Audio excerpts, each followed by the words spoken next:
It's autumn, and when autumn comes around, we have our autumn harvest. This is what inspires our project today, and this is what it looks like. We will create our basket full of delicious fruits and vegetables. Here's what we need. You need 2 sheets of colored paper, one for the background and one for your basket. Cut the basket paper into strips going the long way. My strips are less than an inch thick. We are going to be weaving our basket together. So I'm laying my strips down to see how tall I want my basket to be. Depending on how wide yours are, you might need more or less. I think I'll just use 4. Now I'm going to take them and cut just a little off so that the whole basket can be completely on my background paper.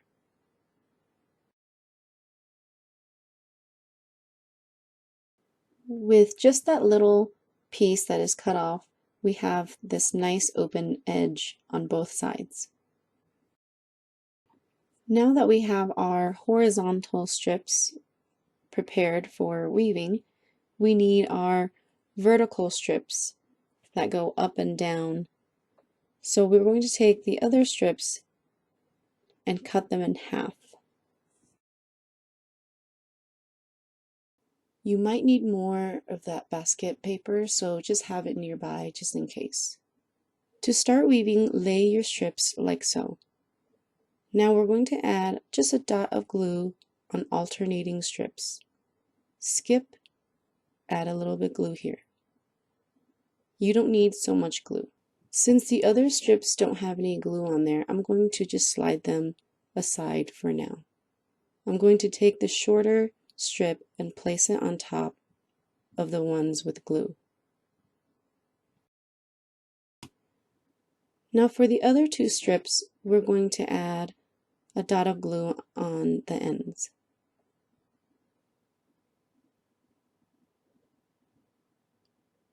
We're going to take those and flip them over, and they will go on top of the shorter strip between the other 2 strips.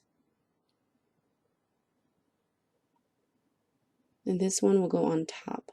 When it comes to weaving, every strip should be going over and under, and it goes back and forth just like that.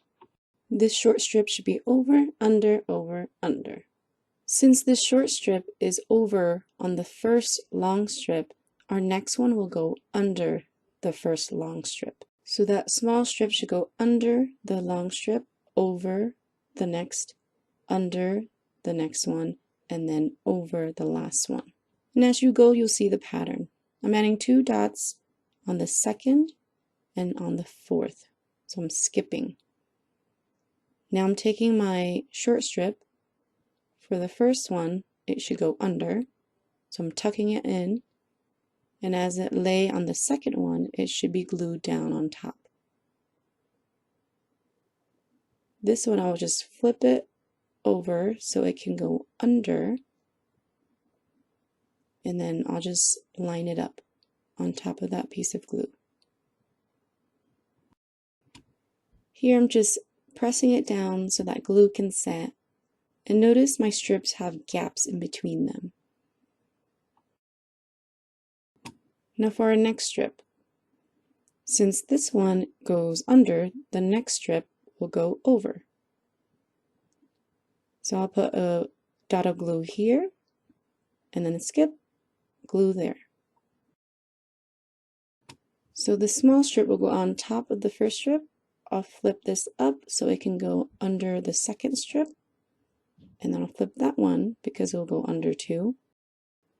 Once in place, this little strip should go over the first, under the second, over the third, and under the fourth. Now I'm going to continue this over and under weaving pattern for all the other strips going across to the other side of my basket. Once I got to the other side, there wasn't enough space to put one more on top. So what I'll do is I'll just stop here and just trim off the extra pieces. I'm going in with my glue front and back just to make sure all my strips are glued down. Now I'm going to cut off this extra pieces on the side and then also on the top. So at the end I should have a rectangle like this. And now I'll just go in with my glue again just to make sure all those strips are glued down. Now that we're done with our basket, it should look like this, and it goes onto our background paper like so. Now we need to create the harvest that goes into our basket. So I'm drawing it with pencil first, outlining it, and then erasing the pencil lines, and then now I'll just color in my apple. Again, you can add any type of fruit or vegetables in your basket. My next one is a cucumber. I draw it with my pencil, I outline it, and now I'm adding that color. Once you're done, you want to cut your pieces out carefully. I also created a yellow bell pepper, and then also an orange butternut squash. Once we have all of our pieces, we're going to put them together, put them inside our basket. I'm taking my basket first and I'm going to glue down this basket towards the bottom of my background paper. I'm only adding glue to the side edges and then the bottom edge so that the top can be open where I can put in my harvest. Once the glue sets in a little bit, all you need to do now is to place all your harvest inside the basket. You can be done here, but let me show you what else I did to my basket. I thought the basket looked a little plain, so I added some dark lines onto my paper strips so that it can give it more color and give it texture to the basket. And I think it looks a lot better. I hope you had fun doing this. I can't wait to see what you came up with. Thank you for watching, and I'll see you next time. Bye.